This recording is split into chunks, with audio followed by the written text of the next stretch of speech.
دنیا کے پادری صاحبان اور ارکان کو خوش آمدید، جن کی امید آسمان کی بادشاہی اور ابدی زندگی میں ہے۔ میں لی جان ہوں، ایک سینٹر انسٹرکٹر جسے شنچن جی کے 12 قبائل میں سے شماؤن قبیلے کے رہنما نے سکھایا تھا۔ ہمارے قبیلے کے رہنما کو شنچن جی کے چیئرمین لی مان ہی نے سکھایا تھا۔ آسمان کے بھیدوں کی تمثیلوں اور ان کے حقیقی معنی سیمینار پر شنچن جی کی گواہی میں شرکت کے لیے آپ کا بہت بہت شکریہ۔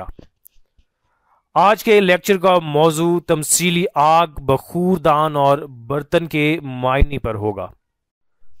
آج ابتدائی سبق نمبر 7 ہوگا، اور آج کے کلام کے ذریعے میں امید کرتا ہوں کہ آپ کے پاس آسمان کی بادشاہی کی تمثیلوں اور اس کے حقیقی معنی کو سمجھنے کے لیے ایک قیمتی اور بابرکت وقت ہوگا۔ مجھے یقین ہے کہ پادری صاحبان پہلے ہی یہ کلام جانتے ہیں، تاہم میں واقعی اس کی تعریف کروں گا اگر آپ مہربانی سے اس کلام کی وضاحتیں سنیں جس کے بارے میں آج بیان کرنے جا رہا ہوں۔ آئیے سب سے پہلے تمثیلی آگ، بخور دان اور برتن کے معنی جاننے کے ساتھ آغاز کرتے ہیں۔ سب سے پہلے تمثیلی آگ کا مطلب کلام ہے۔ تمثیلی بخور دان ایک شخص ہے، اور بخور سے مراد مقدسین کی دعائیں ہیں۔ بخور کا دھواں تمثیلی طور پر بلند ہونے والی دعاؤں کی آواز کی طرف اشارہ کرتا ہے، اور تمثیلی برتن سے مراد چرچ ہے۔ آئیے ہم بائبل کے ذریعے ایک ایک کر کے معلوم کریں کہ یہ جوابات ایسے ہی کیوں ہیں۔ سب سے پہلے آئیے تمثیلی آگ کے روحانی معنی کو دیکھتے ہیں۔ بائبل میں آگ کی 2 قسمیں ہیں، جسمانی آگ اور روحانی آگ۔ اور روحانی آگ ایسی ہے جو جسمانی آگ جیسی خصوصیات رکھتی ہے۔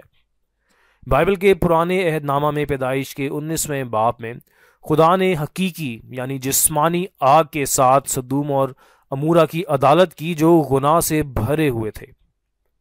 دوسرا پطرس اس کے 3 باب میں یہ کہا گیا ہے کہ اجرام فلک حرارت کی شدت سے پگھل جائیں گے۔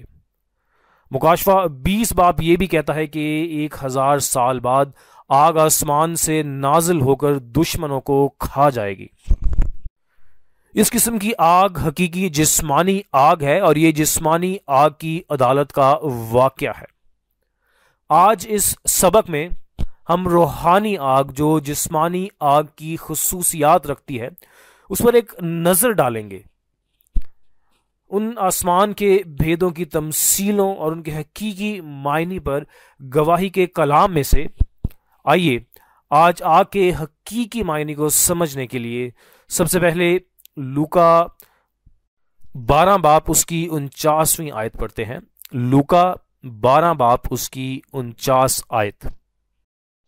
میں زمین پر آگ بھڑکانے آیا ہوں، اور اگر لگ چکی ہوتی تو میں کیا ہی خوش ہوتا۔ آمین۔ جی ہاں، آپ نے اچھے سے پڑھا ہے۔ لکھا ہے کہ تقریباً 2000 سال پہلے یسوع مسیح کی پہلی آمد کے وقت یسوع زمین پر آگ بھڑکانے آئے تھے، اور جب یسوع نے کہا کہ وہ اس کی خواہش رکھتے ہیں کہ یہ آگ کیسے بھڑکائی جائے، تو ہم دیکھ سکتے ہیں کہ یسوع دراصل یہ آگ زمین پر بھڑکانا چاہتے تھے۔ اگر ایسا ہے تو لوکا 12 باب اس کی 49ویں آیت کی اس تمثیلی آیت میں یہ آگ کس قسم کی نظر آتی ہے؟ اگر واقعتاً یہ جسمانی آگ تھی تو اس کا مطلب ہے کہ یسوع نے زمین کے ہر شہر میں آگ لگانا چاہا۔ کیا آپ کو لگتا ہے کہ واقعی ایسا ہی تھا؟ اگر ہم آج آگ کی تمثیل کے معنی کو سمجھیں تو ہم سمجھ سکیں گے کہ اس کا مطلب کیا تھا کہ یسوع زمین پر آگ لگانے کے لیے آئے تھے۔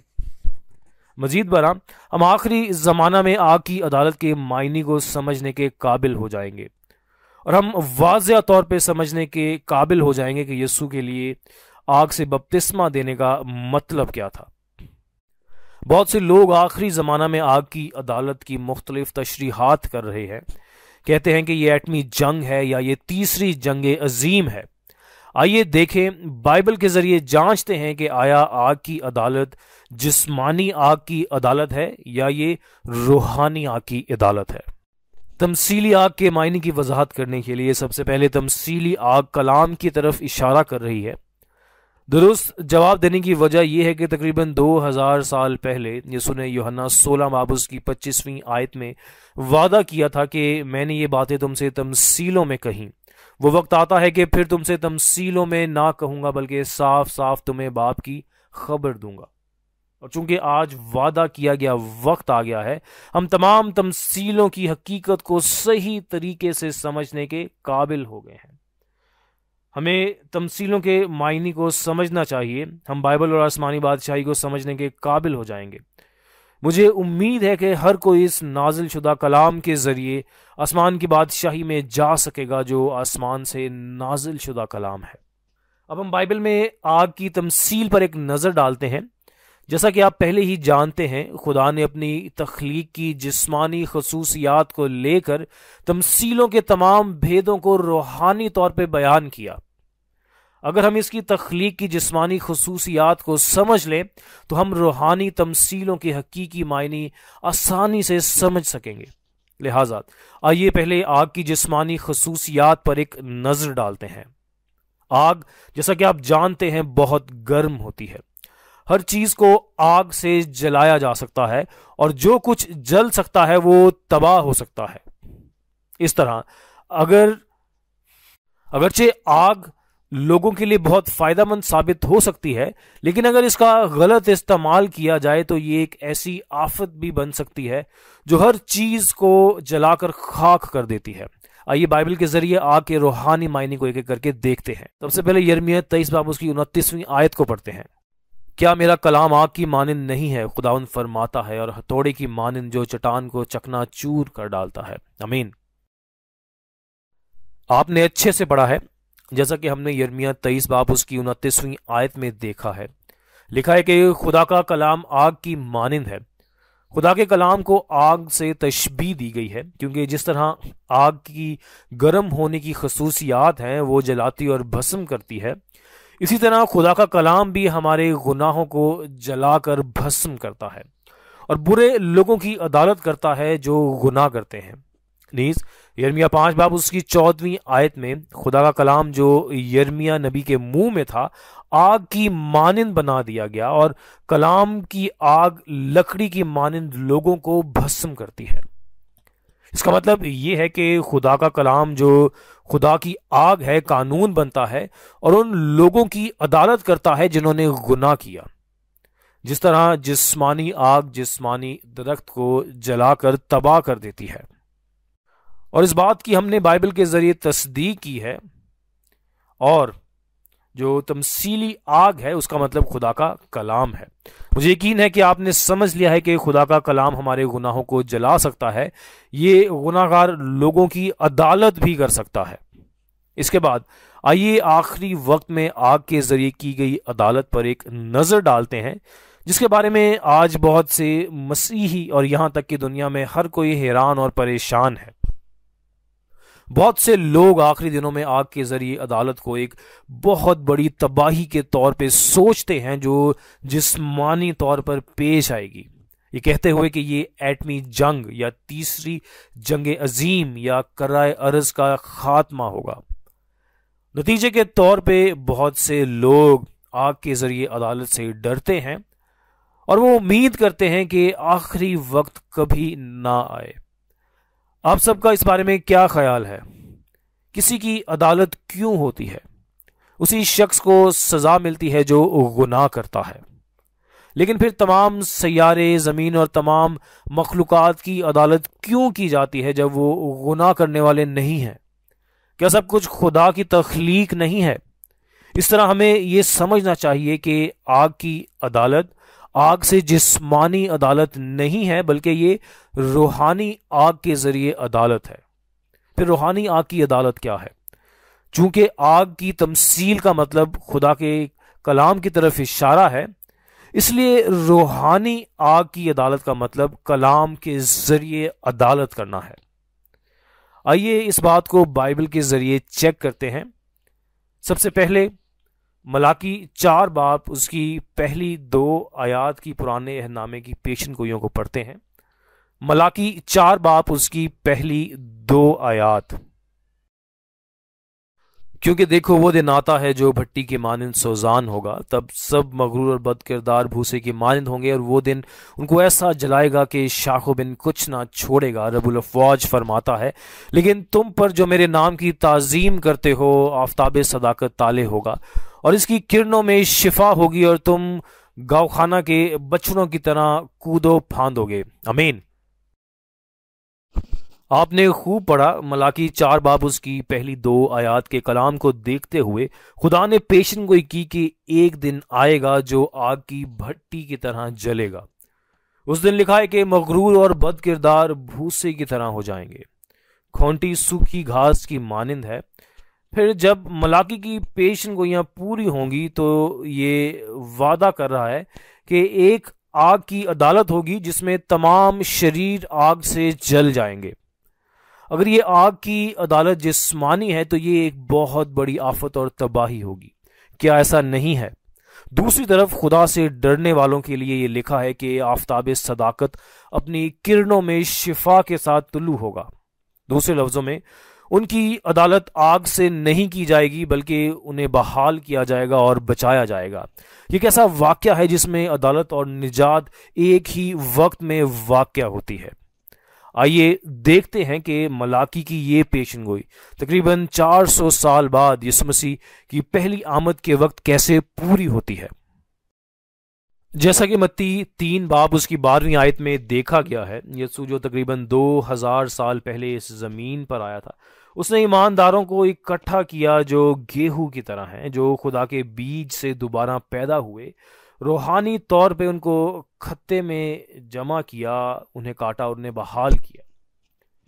بہرحال وہ بھوسا جو باہر سے تو ایماندار نظر آتے ہیں لیکن اندر سے خالی ہیں، ان کی عدالت نہ بجھنے والی آگ سے ہوئی، اور وہ آگ خدا کا کلام ہے۔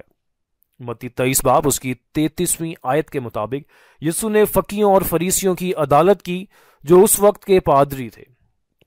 آگ جیسے الفاظ کے ساتھ انہوں نے کہا، اے سانپ کے بچو، تم جہنم کی سزا سے کیسے بچو گے؟ اور اس نے ان کی عدالت ایسے کلام سے کی جو آگ کی مانند تھا۔ عدالت کا لغت میں معنی قانون کی بنیاد پر فیصلہ کرنا ہے۔ پہلی آمد پر یسوع نے آگ کی طرح خدا کے کلام کے قانون کے ذریعے گواہی دی کہ فقی اور فریسی شیطان کے جھوٹے پادری ہیں جو جھوٹی تعلیمات دیتے ہیں، جھوٹ کی تبلیغ کرتے ہیں۔ یہ پہلی آمد پر آگ کی عدالت تھی۔ یہ وہ طریقہ ہے جس میں ملاکی 4 باب کی پیشن گوئی پوری ہوئی۔ تاہم آگ کے ذریعے عدالت کی پیشن گوئی نہ صرف پرانے عہد نامے میں پائی جاتی ہے بلکہ نئے عہد نامہ میں بھی پیشن گوئیاں کی گئی ہیں۔ آئیے بائبل کے ذریعے اس کی تصدیق کریں۔ مکاشفہ 8 باب اس کی 7ویں آیت کو پڑھیں گے۔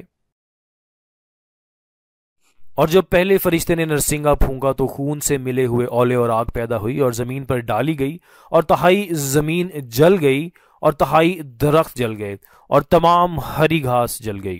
آمین۔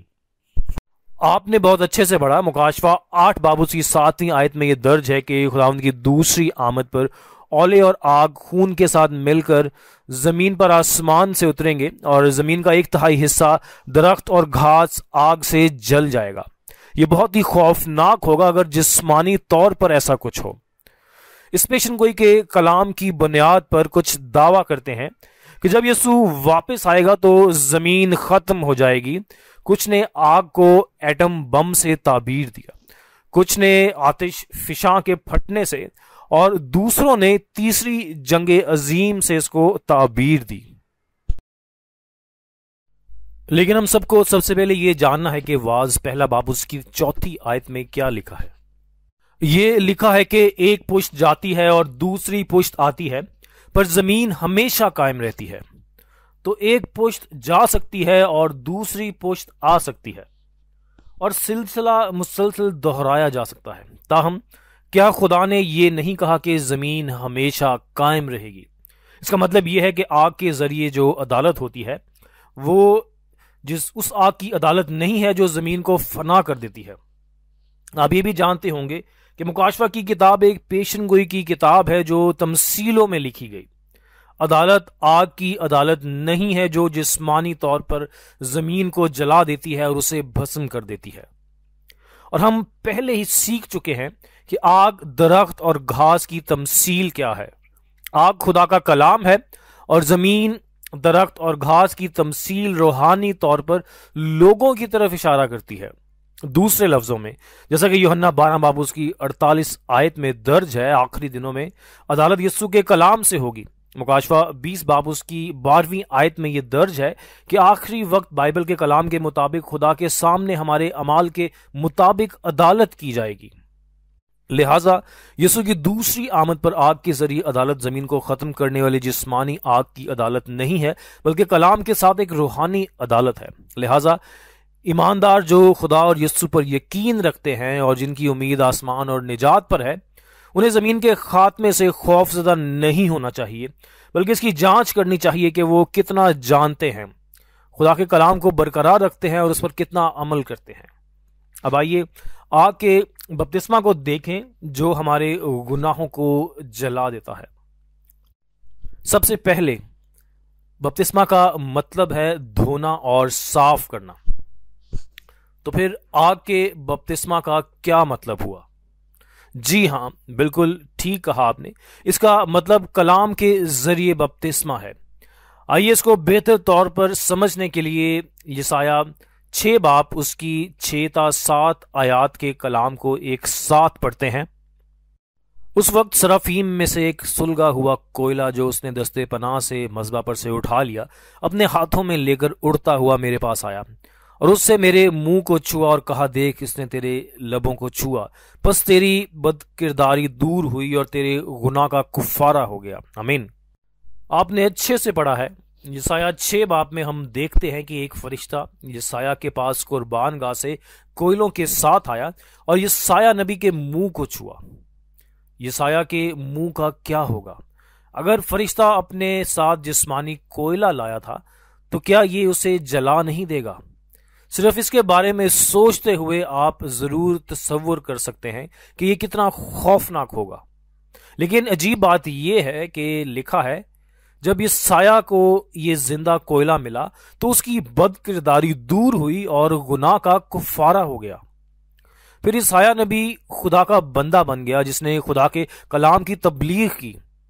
اس سے اندازہ لگاتے ہوئے فرشتہ کی طرف سے لائی ہوئی آگ کے ساتھ زندہ کوئلہ جسمانی آگ نہیں ہے بلکہ خدا کا کلام ہے جو آگ کی مانند ہے، اور یہ خدا کی آگ سے ہے کہ یسایہ نبی کی بد کرداری اور گناہ بھسم ہو گئے اور پاک صاف ہو گئے۔ اسے ہم آگ کا بپتسمہ کہتے ہیں۔ اسی طرح تقریباً 2000 سال پہلے پہلی آمد پر یسوع بھی آگ سے بپتسمہ دینے آئے تھے۔ یوحنا بپتسمہ دینے والے کا بپتسمہ ایک شخص کو پانی میں ڈبو کر باہر نکالنے کا بپتسمہ تھا۔ اگر یسوع نے جو آگ سے بپتسمہ دیا وہ بھی جسمانی آگ سے بپتسمہ تھا تو کیا ہوگا؟ ایک شخص کا سر جل سکتا تھا، یا بھی بہت گرم ہوتا ہے تو کسی کو بہت تکلیف ہو سکتی ہے۔ کون سا شخص ممکنہ طور پہ آگ کا بپتسمہ لینا چاہے گا؟ ہمیں سمجھنا چاہیے کہ یہ آگ جسمانی آگ نہیں ہے بلکہ ایک روحانی آگ ہے جو خدا کے کلام کا بپتسمہ ہے۔ یسوع کی پہلی آمد پر اس نے کہا کہ ہم اس کلام کے ذریعے پاک صاف ہو گئے ہیں۔ یوحنا 15 باب اس کی 3 آیت میں یسوع نے کہا کہ اس کے شاگرد اس کلام سے پہلے ہی پاک صاف ہو چکے ہیں جو اس نے کیا۔ یقیناً یہ ان کے شاگردوں کے جسم نہیں ہیں جنہیں پاک کیا گیا تھا۔ اس طرح یہ مسیح کا کلام تھا جو آگ کی مانند بن گیا اور شاگردوں کے اندر کے گناہوں اور برائیوں کو بھسم کر دیا۔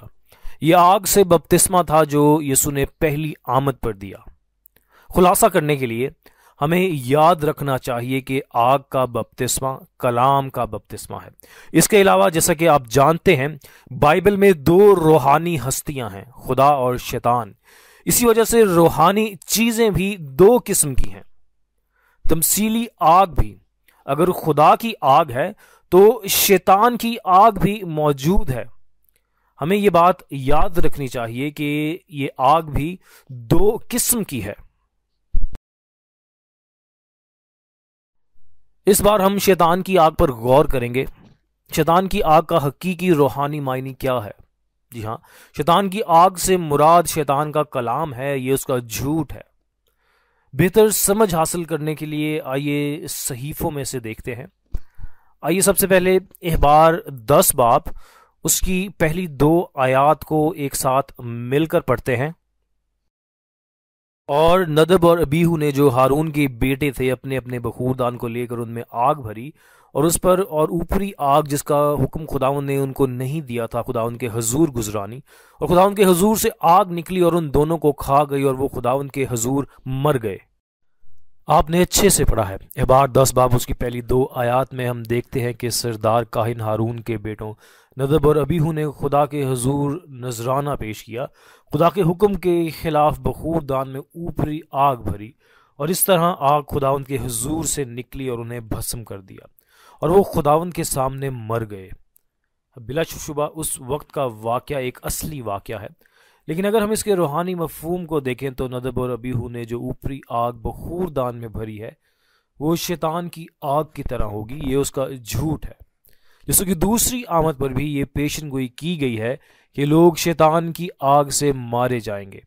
مکاشفہ 9 باب اس کی 17 تا 18 آیات میں یہ لکھا ہے کہ یسوع کی دوسری آمد پر شیطان کے سوار اور گھوڑے ہیں، جہاں ان کے منہ سے آگ، دھواں اور گندھک نکلتے ہیں، جس سے 1/3 بنی نوع انسان قتل ہوتے ہیں۔ یہ حوالہ تمثیلوں میں درج تھا، جس آیہ 31 باب اس کی 3 آیت میں لکھا ہے کہ مصری انسان ہیں نہ کہ خدا، اور ان کے گھوڑے گوشت ہیں۔ لہٰذا گھوڑے کی تمثیل سے مراد وہ شخص ہے جو جسم ہے۔ مکاشفہ 9 باب میں ایسے واقعات ہیں جو شیطان کے پاسٹرز کے متعلق پیشن گوئیاں بیان کرتے ہیں، اور اس کے بارے میں ان کے منہ سے نکلنے والی آگ، دھواں اور گندھک شیطان کے جھوٹ ہیں جو لوگوں کی روحوں کو مار ڈالتے ہیں۔ اس طرح ہم دیکھ سکتے ہیں کہ روحانی آگ کی 2 قسمیں ہیں، ایک خدا کی آگ اور دوسری شیطان کی آگ۔ خدا کی آگ سچائی کا کلام ہے جو انسان کے اندر کے گناہوں اور ناپاکیوں کو دھو ڈالتی ہے۔ شیطان کی آگ سے مراد اس کے جھوٹ ہیں جو روح یعنی باطن کو مار ڈالتے ہیں۔ اسی لیے ان 2 اقسام کی روحانی آگ میں ہمیں خدا کی آگ حاصل کرنی چاہیے۔ ہمیں صرف اور صرف خدا کی آگ حاصل کرنی چاہیے، نہ کہ شیطان کی آگ۔ ہمیں یہ بات یاد رکھنی چاہیے۔ آئیے اب صحیفوں میں درج تمثیلی آیت کے مواد کا خلاصہ کرتے ہیں۔ حقیقت یہ ہے کہ یسوع زمین پر آگ بھڑکانے کے لیے آئے تھے۔ اس کا مطلب یہ ہے کہ وہ خدا کے کلام کی منادی کے لیے آئے تھے۔ اس کلام کا موازنہ لوگوں کے دلوں میں بھری آگ سے کیا جاتا ہے، جن کا موازنہ زمین سے کیا جا رہا ہے۔ جو لوگ خدا کے کلام پر یقین رکھتے ہیں جو کہ آگ کی مانند ہے، ان کو آگ سے بپتسمہ دیا جائے گا جو ان کے دلوں کے گناہوں کو معاف کر دے گا۔ تاہم بدلے میں جو لوگ ایمان نہیں لاتے ان کی عدالت اس کلام سے کی جائے گی جو آگ کی طرح ہے۔ بدقسمتی سے پہلی آمد پر زیادہ تر یہودیوں نے اپنے دلوں میں کلام کی آگ نہیں بھڑکائی بلکہ یسوع کو ستایا اور مار ڈالا۔ بہرحال مجھے یقین ہے، امید ہے کہ آج کے سیمینار میں شرکت کرنے والوں کے دلوں میں کلام کی آگ بھڑکائی جائے گی تاکہ ہم سب اپنے گناہوں اور ناپاکیوں کو دھو کر آسمان کی بادشاہی تک پہنچنے والے ایماندار بن جائیں۔ اب میں تمثیلی آگ کے معنی کو ترتیب دوں گا۔ مجھے یقین ہے کہ ہم سب نے اب سمجھ لیا ہے کہ آگ کی تمثیل کا مطلب خدا کا کلام ہے، آگ کے ذریعے عدالت کا مطلب کلام کے ذریعے عدالت، اور آگ سے بپتسمے کا مطلب ہے کلام کے ذریعے بپتسمہ۔ اب اس وقت ہم دوسرے موضوع پر جائیں گے، تمثیلی بخور دان، اور سب سے پہلے ہم مکاشفہ 8 باب اس کی 5ویں آیت کی تمثیلی آیت کو پڑھیں گے۔ اور فرشتہ نے عود سوز کو لے کر اس میں قربان گاہ کی آگ بھری اور زمین پر ڈال دی، اور گرجیں اور آوازیں اور بجلیاں پیدا ہوئیں اور بھونچال آیا۔ آمین۔ آپ نے اچھے سے پڑھا ہے۔ جو تمثیل ہم ابھی پڑھ رہے ہیں اس سے ظاہر ہوتا ہے کہ ایک فرشتہ ہے جو بخور دان کو آگ سے بھرتا ہے اور اسے زمین پر ڈالتا ہے، اور گرجیں، بجلی کی چمک اور زلزلہ آتا ہے۔ آگ ڈالی جائے تو آگ بھڑک اٹھنی چاہیے، لیکن ایسا کیوں نہیں ہوتا، اور اس کی بجائے گرج، چمک، آوازیں، بجلی کی چمک اور زلزلے آئے۔ اس کے علاوہ چونکہ فرشتے روحیں ہیں، یہ آگ سے بخور کیسے جلا سکتے ہیں؟ یہ تمثیلوں میں لکھا ہے، اور اس طرح ہمیں بائبل کے ذریعے تمثیلوں کو سمجھنے کی ضرورت ہے تاکہ اس کے معنی واضح طور پر سمجھ سکیں۔ سب سے پہلے بخور دان کا صحیح مطلب یہ ہے کہ یہ ایک برتن یا پیالہ ہے جس میں آگ ہوتی ہے۔ تمثیلی آگ اس کلام کی طرف اشارہ کرتی ہے جیسا کہ آج ہم نے سیکھا ہے۔ پھر آپ کے خیال میں بخور دان یا پیالے کا کیا مطلب ہے؟ جی ہاں، جیسا کہ آپ نے پچھلے سیمینار میں سیکھا ہے، اس سے مراد لوگ ہیں۔ اب آئیے بخور دان کی تمثیل پر ایک نظر ڈالتے ہیں اور اسے بائبل کے مطابق ایک ایک کر کے حصوں میں سمجھتے ہیں۔ سب سے پہلے آئیے بخور دان کی ابتدا اور خصوصیات پر ایک نظر ڈالتے ہیں۔ پرانے عہد نامے کے زمانہ میں موسیٰ کے خیمہ میں خدا کے لیے قربانیاں گزراننے کے لیے بخور دان برتن کے طور پر استعمال ہوتے تھے۔ موسیٰ کا خیمہ جو تقریباً 3500 سال پہلے موجود تھا، آسمان کی بادشاہی کے بھیدوں پر مشتمل تھا۔ عبرانی 9 باب اس کی 9ویں آیت میں لکھا ہے کہ خیمہ موجودہ وقت کے لیے ایک مثال تھا۔ اس کا مطلب یہ ہے کہ موسیٰ کے خیمے کے اندر تمثیلوں کے طور پہ آسمان کے بھید پوشیدہ تھے۔ ان میں سے آج ہم خیمے کے اندر رکھے ہوئے بخور دان پر ایک نظر ڈالیں گے۔ ایک جسمانی بخور دان برتن یا پیالہ ہے جس میں آگ ہوتی ہے، اور اگر آپ بخور دان میں آگ ڈال کر اس میں بخور جلاتے ہو تو یہ بخور کا دھواں آسمان کی طرف اٹھتا ہے۔ آئیے ایک ایک کر کے بخور دان، آگ، بخور اور بخور کے دھواں کے معنی کا خلاصہ کرتے ہیں۔ بخور دان کا صحیح مطلب تمثیلی پیالے سے ملتا جلتا شخص ہے۔ اعمال 9 باب اس کی 15ویں آیت میں یسوع نے کہا کہ پولس رسول ایک چنا ہوا برتن یا وسیلہ تھا۔ رومیو 9 باب اس کی 21 تا 24 آیات میں کہا گیا ہے کہ برتن یا وسیلے ہم ہیں، ایماندار جنہیں کلام سے پکارا جاتا ہے۔ تو بخور دان کے اندر آگ کیا ہے جو ہم نے ابھی پہلے سیکھا ہے؟ ہم اس سے سمجھ سکتے ہیں کہ یہ کلام ہے۔ آپ کے خیال میں بخور کی تمثیل کیا ہے؟ مکاشفہ 5 باب اس کی 8ویں آیت میں یہ کہا گیا ہے کہ بخور مقدسوں کی دعائیں ہیں۔ نیز زبور 141 اس کی 2 آیت بیان کرتی ہے کہ میری دعا تیرے حضور بخور کی مانند ہو۔ لہٰذا ہم دیکھ سکتے ہیں کہ بخور مقدسوں کی دعاؤں کا حوالہ دے رہا ہے۔ پھر بخور کا دھواں کیا ہے؟ مکاشفہ 8 باب اس کی 3 تا 4 آیات میں یہ درج ہے کہ بخور مقدسین کی دعاؤں کے ساتھ ایک فرشتے کے ہاتھ سے خدا کے سامنے جاتا ہے۔ اس سے اندازہ لگایا جائے تو کیا مقدسین کی دعائیں فرشتوں کے ہاتھوں سے خدا کے حضور نہیں اٹھیں گی جیسے بخور کا دھواں آسمان کی طرف اٹھتا ہے؟ اس طرح بخور کا دھواں خدا کی طرف اٹھنے والے مقدسین کی دعاؤں کو کہتے ہیں۔ ہم دیکھ سکتے ہیں کہ بخور دان، بخور اور بخور کا دھواں سب ایمانداروں کی دعاؤں سے متعلق ہیں جو خدا کے سامنے پیش کی جاتی ہیں۔ اگر ہم بخور دان میں جلتے عود کی طرح آگ کے کلام کے ساتھ دل سے دعا کریں تو ہماری دعائیں بخور کے اٹھتے ہوئے دھوئیں کی طرح خدا تک پہنچ جائیں گی۔ اب ذرا ان دعاؤں پر ایک نظر ڈالتے ہیں جو خدا تک پہنچتی ہے، یا وہ دعا جو خدا قبول کرتا ہے۔ آئیے یوحنا 15 باب اس کی 7ویں آیت کو پڑھتے ہیں۔ یوحنا 15 باب اس کی 7ویں آیت۔ اگر تم مجھ میں قائم رہو اور میں تم میں، تو جو چاہے مانگو وہ تم کو دیا جائے گا۔ آمین۔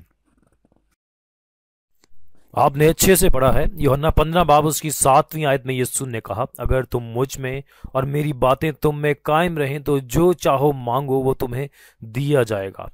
ان الفاظ سے جو بات ہم سمجھ سکتے ہیں وہ یہ ہے کہ جس طرح اگر بخور آگ سے جلتا ہے تو دھواں آسمان کی طرف اٹھتا ہے، اسی طرح جب ہم خدا کے کلام کو جانتے ہیں، اس کے کلام کو اپنے دل میں رکھتے ہیں اور اس کے کلام کے مطابق دعا کرتے ہیں تو کیا خدا ہماری دعا قبول کرے گا اور ان کا جواب دے گا؟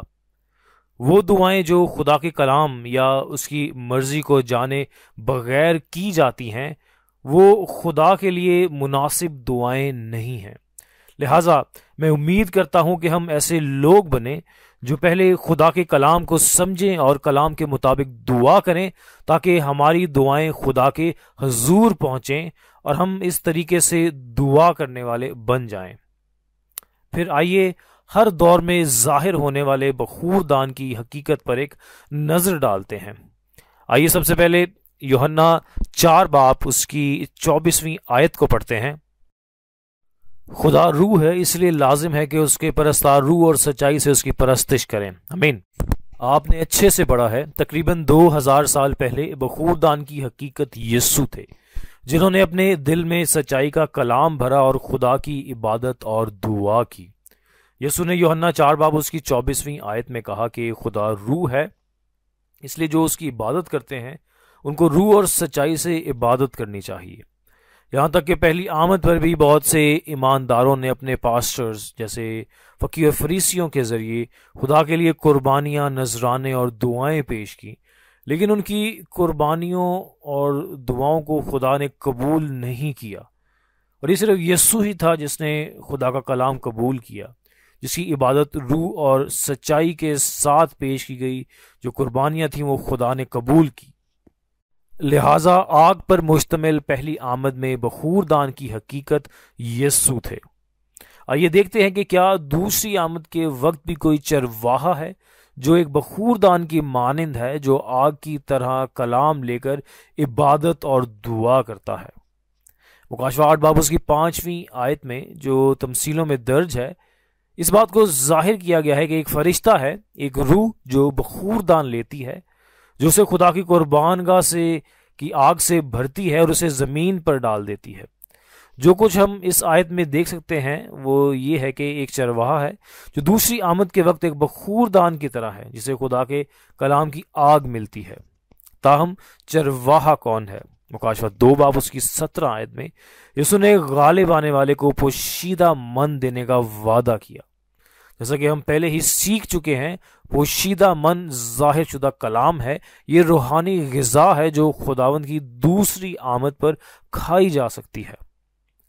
خداوند کی دوسری آمد کے وقت بخور دان جو کلام رکھتا ہے، اس کی حقیقت ایک وعدے کا چرواہا ہے جو غالب آتا ہے، جو نازل شدہ کلام جو یسوع کا پوشیدہ من ہے وہ حاصل کرتا ہے۔ اور یہ تمام باتیں مکاشفہ کی کتاب کے مطابق ہیں، اور مکاشفہ کی کتاب ان کا وعدہ کیا گیا ہے۔ خدا ان لوگوں کی عبادت اور دعا قبول کرتا ہے جن کے پاس اس کا کلام ہے۔ جو بائبل یا اس کی مرضی کو نہیں جانتے، خدا تک ان لوگوں کی عبادت اور دعائیں کیسے پہنچ سکتی ہیں؟ جس طرح خدا نے 2000 سال پہلے یسوع کی طرف سے عبادت اور دعائیں قبول کی، آج خداوند کی دوسری آمد کے وقت کیا ہمیں غالب آنے والی کی طرف سے عبادت اور دعا نہیں کرنی چاہیے؟ یہ وہ جگہ ہے جہاں سے وہ چرواہا جس نے کلام کو قبول کیا تھا، وہ خدا کے لیے ان کے استقبال کے لیے موجود ہے۔ میں امید کرتا ہوں کہ ہم سب ایسے مومن بن سکتے ہیں جو بائبل کے ذریعے جانچ کر کے اور سمجھ کر خدا کی خواہش کے مطابق عبادت اور دعا کر سکتے ہیں۔ آئیے ہم تمثیل کے مواد کا خلاصہ کرتے ہیں۔ مکاشفہ 8 باب اس کی 5ویں آیت میں فرشتہ جو آگ بخور دان میں ڈالتا ہے، وہ آگ خدا کا کلام ہے، اور بخور دان وعدے کا چرواہا ہے جو غالب آتا ہے۔ اور زمین مقدسین کا حوالہ دے رہی ہے، یہ وعدے کے چرواہے کا مواد ہے، وہ جو غالب آیا ہے، جس نے خدا کے کلام کی گواہی حاصل کی، جو مقدسین کے لیے آگ کی طرح ہے۔ اور میں ایک بار پھر بخور دان، بخور اور بخور کے دھوئیں کی تمثیل کا خلاصہ کروں گا۔ جس طرح بخور آگ کے ساتھ جلتا ہے، بخور جلتا ہے اور اس کا دھواں آسمان کی طرف اٹھتا ہے، اسی طرح ایک شخص کا دل جو بخور دان کی طرح ہے، اس کے دل میں آگ کی طرح کلام ہونا چاہیے، اور پھر اس طرح دعا مانگے جیسے بخور کا دھواں اٹھ رہا ہے۔ یہ ایک ایسا طریقہ ہے جس سے ہماری دعائیں خدا تک پہنچ سکتی ہیں اور ہم اپنی دعاؤں کا جواب حاصل کر سکتے ہیں۔ مزید یہ کہ پہلی آمد کے وقت آگ پر مشتمل بخور دان کی حقیقت یسوع تھے، اور دوسری آمد پر آگ پر مشتمل بخور کی حقیقت وہی ہے جو غالب آتا ہے۔ اب آئیے تمثیلی دیکھ پر ایک نظر ڈالتے ہیں۔ یرمیہ پہلا باب اس کی 13ویں آیت کو پڑھتے ہیں۔ دوسری بار خداوند کا کلام مجھ پر نازل ہوا اور اس نے فرمایا تو کیا دیکھتا ہے؟ میں نے عرض کی کہ ابلتی ہوئی دیگ دیکھتا ہوں جس کا منہ شمال کی طرف سے ہے۔ آمین۔ آپ نے اچھے سے پڑھا ہے۔ تمثیل کو پڑھنے کے بعد ہم دیکھ سکتے ہیں کہ ایک ابلتی ہوئی دیگ ہے جس کا منہ شمال کی طرف ہے۔ اگر ایسا ہے تو کیا دیگ کا تمام کھولتا ہوا پانی مکمل طور پر ڈال نہیں دیا جائے گا؟ نیز برتن یا دیگ میں پانی ابالنا ہمارے گھروں میں ایک عام سی بات ہے، تاہم یہ وہ نہیں ہے جس کے بارے میں خدا یہاں بات کر رہا ہے۔ یرمیہ کی کتاب ایک پیشن گوئی کی کتاب ہے جس میں درج ہے کہ مستقبل میں کیا ہوگا، اور یہ تمثیلوں میں لکھی گئی تھی، لہذا صحیفوں میں ابلتی ہوئی دیگ کی مثال ایک روحانی دیگ کا حوالہ دے رہی ہے۔ سب سے پہلے آئیے تمثیلی دیگ کے حقیقی روحانی معنی کے بارے میں بات کرتے ہیں۔ دیگ کی تمثیل ایک تنظیم کی طرف اشارہ کرتی ہے جو چرچ ہے جہاں خدا کے لوگ جمع ہوتے ہیں۔ آئیے ایک دیگ کی جسمانی خصوصیات سے شروع کرتے ہیں۔ برتن یا دیگ کھانا ابالنے یا کھانا پکانے کا آلہ ہے، جیسے کہ گوشت پکایا جاتا ہے، اور دیگ کے لحاظ سے ہم کہہ سکتے ہیں کہ یہ بہت بڑی ہوتی ہے۔ آئیے بائبل کے ذریعے دیکھیں کہ دیگ کی تمثیل کے معنی کو چرچ سے کیوں تشبیہ دی گئی ہے۔ سب سے پہلے حزقیل 11 باب اس کی 3 آیت کو پڑھتے ہیں۔ حزقیل 11 باب اس کی 3 آیت، جو کہتے ہیں کہ گھر بنانا نزدیک نہیں ہے، یہ شہر تو دیگ ہے اور ہم گوشت ہیں۔ آمین۔ آپ نے اچھے سے پڑھا ہے۔ حزقیل 11 باب اس کی 3 آیت کو پڑھتے ہوئے یہ شہر کا موازنہ دیگ سے کیا گیا ہے اور ہم لوگوں کو گوشت کہہ رہے ہیں۔ پرانے عہد نامے کے دور میں خدا کے چنے ہوئے لوگ شہر میں جمع ہوتے تھے، تاہم آج خدا کے لوگ کہاں جمع ہوتے ہیں؟ جی ہاں، وہ ایک گرجا گھر میں جمع ہوتے ہیں۔ جس طرح گوشت ابلتی ہوئی دیگ میں پکنا شروع ہوتا ہے، اسی طرح لوگ شہر جیسی تنظیم میں بدلنا شروع کر دیتے ہیں۔ اگر کوئی شخص کسی تنظیم میں شامل ہے جیسے کہ فوج، تو وہ ایک سپاہی بن جائے گا، اور اگر کوئی شخص اسکول جیسی تنظیم میں شامل ہے تو وہ بہت زیادہ علم حاصل کرے گا اور ترقی کرے گا۔ اگر ہم چرچ جیسی تنظیم کا حصہ ہیں تو کیا ہم ایسے ایمانداروں میں تبدیل نہیں ہو جائیں گے جو آسمان کی بادشاہی میں جا سکتے ہیں؟ لہٰذا بائبل میں چرچ کا موازنہ ایک دیگ سے کیا گیا ہے، اور اس کلیسیا کا موازنہ دیگ میں موجود گوشت سے کیا گیا ہے۔ پھر آئیے مختلف قسم کی دیگ کو دیکھیں۔ روحانی دیگ کی تمثیل ایک چرچ ہے، تاہم یاد رکھیں کہ روحانی چیزیں 2 قسم کی ہیں۔ روحانی دیگ بھی 2 قسم کی ہے، ایک دیگ خدا کی ہے اور دوسری شیطان کی۔ سب سے پہلے ہم شیطان کے برتن پر ایک نظر ڈالیں گے، اور آئیے حزقیل 24 باب اس کی 3 تا 6 آیات کو پڑھتے ہیں۔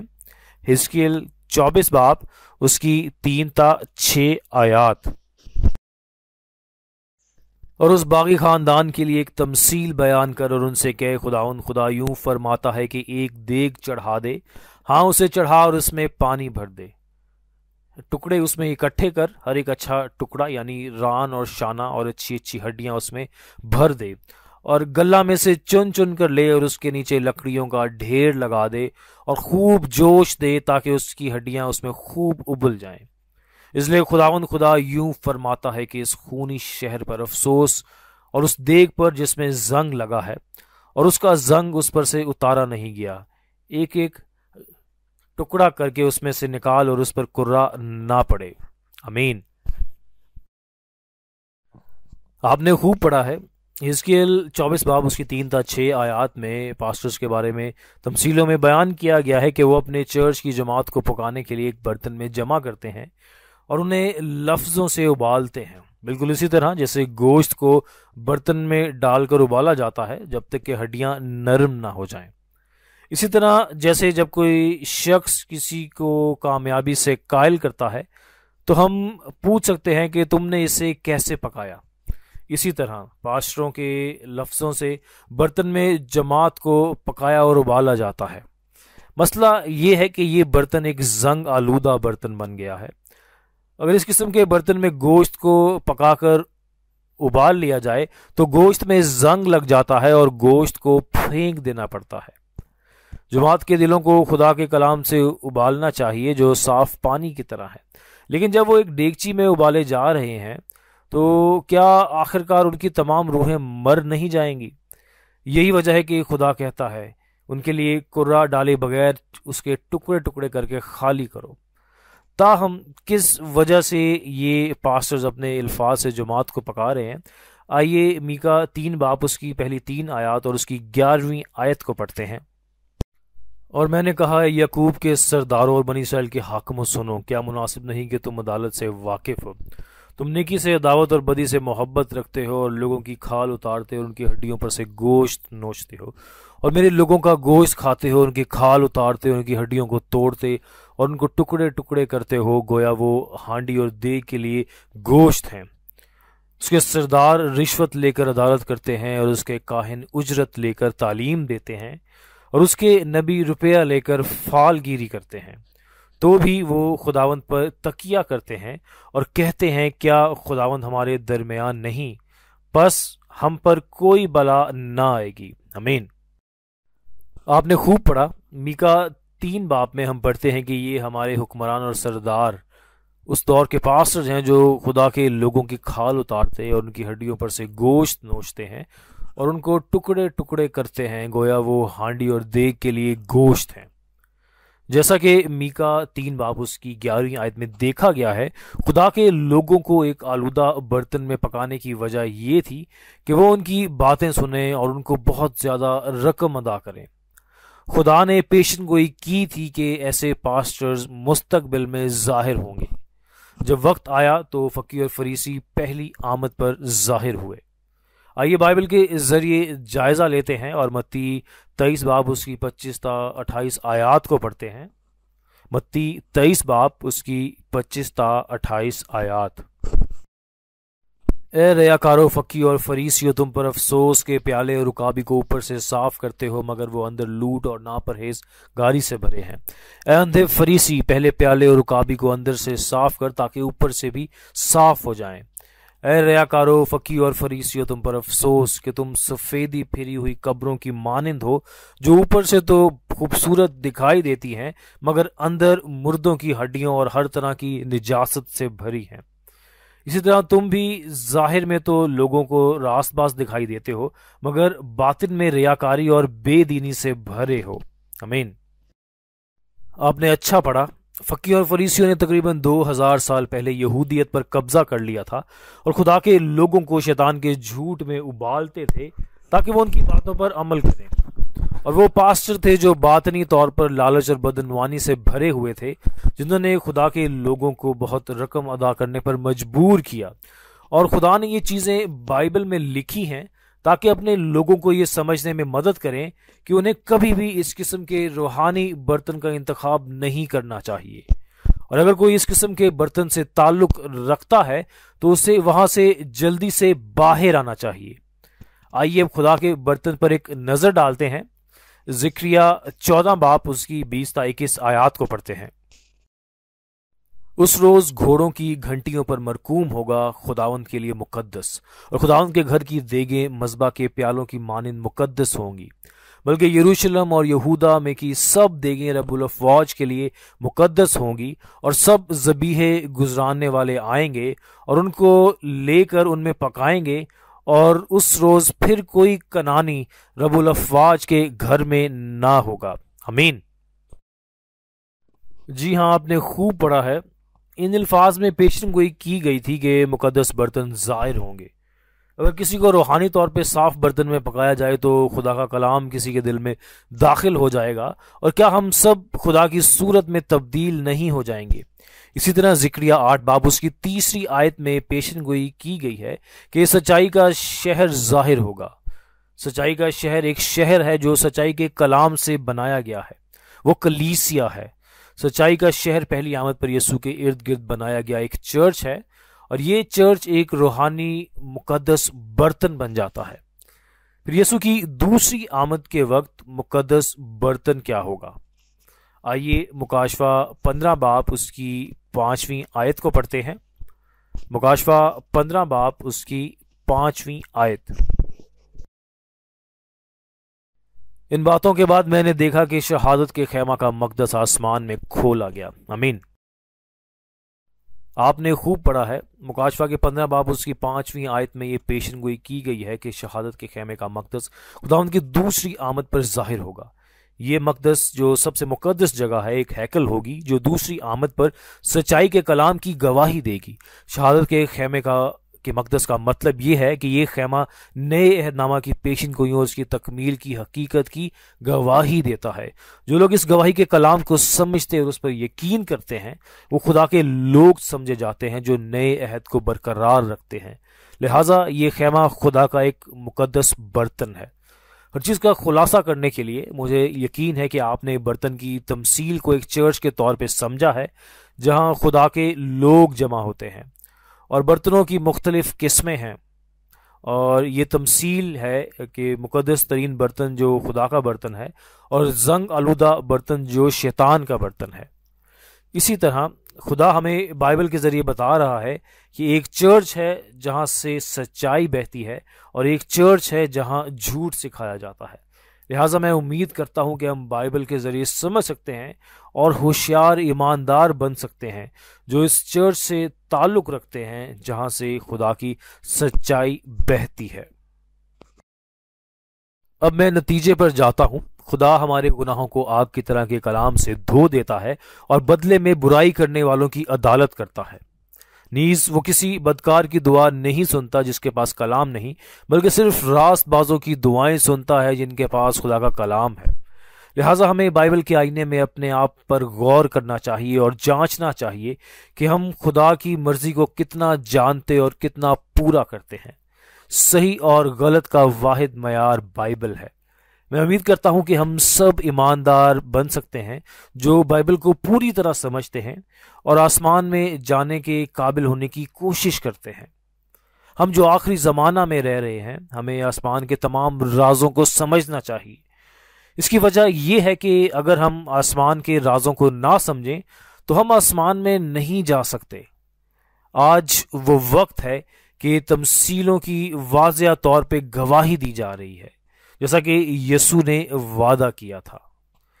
میرے واضح طور پہ گواہی دینے کی وجہ یہ ہے کہ جو بات تمثیلوں میں کہی گئی تھی وہ بات حقیقت میں ظاہر ہوئی ہے۔ پھر اگلی بار ہم ابتدائی سبق نمبر 8 پر جائیں گے اور علامتی روشنی، چراغ، اندھے، بہرے اور کپڑوں کے بارے میں سیکھیں گے۔ وہ انسٹرکٹر جو آپ کو اگلا لیکچر دے گا ایک بہت ہی خاص شخص ہے جو اسے میرے سے کہیں زیادہ اچھا اور سمجھنے میں آسان بنائے گا۔ براہ کرم اگلی بار مزید سیکھنا یقینی بنائیں۔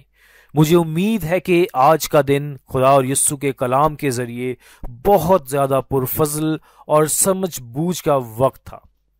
ہم سب خدا اور یسوع میں ایک ہیں۔ آئیے اعلان کریں کہ ہم ایک ساتھ ہیں۔ ہم ایک ہیں۔ شکریہ۔ آئیں دعا کرتے ہیں۔ محبت سے بھرے پاک خدا باپ، آپ کا بہت شکریہ۔ آپ کا بہت شکریہ ہماری مدد کرنے کے لیے تاکہ ہم یہ قیمتی خدا کا کلام شنجن جی کی گواہی کے طور پہ سیکھ سکیں، جہاں پر آسمان کی بادشاہی کے بھید اور ان کے اصل معنیوں کو سکھایا جا رہا ہے۔ آج اس وقت ہم تیرے کلام سے تمثیلی آگ، بخور دان اور برتن کے مضمون کو ہم نے مکمل کیا ہے۔ جیسا کہ آپ نے آج ہمیں یہ کلام بخشا، ہمیں اس کو اپنے دلوں میں خدا کے آتشین کلام کی مانند رکھنے دیں اور ہمیں آپ کی نظروں میں مکمل اور پاک ایماندار بننے کی توفیق عطا فرمائیں، اور ہم میں موجود کسی قسم کی برائی اور گناہ کو ہم سے دور فرما۔ میں نہایت سنجیدگی سے عرض کرتا ہوں کہ آپ زیادہ سے زیادہ لوگوں کو اس سیمینار میں شرکت کرنے کی توفیق عطا فرمائیں اور وہ مکمل طور پر ان تمثیلوں کو اور آسمان کی بادشاہی کے بھیدوں کی سچائی کو جان سکیں اور آسمان کی بادشاہی میں داخل ہو سکیں۔ ہم یہ التجا کرتے ہیں کہ آج جنہوں نے اس سیمینار میں شرکت کی ہے ان پر کثرت سے اپنا فضل اور برکتیں انڈیل، اور مہربانی سے اپنی اور بھی بے شمار برکتیں انڈیل دے تاکہ یہ سیمینار بھرپور طور سے اختتام کو پہنچے۔ یہ سب میں یسوع کے نام میں مانگتا ہوں، آمین۔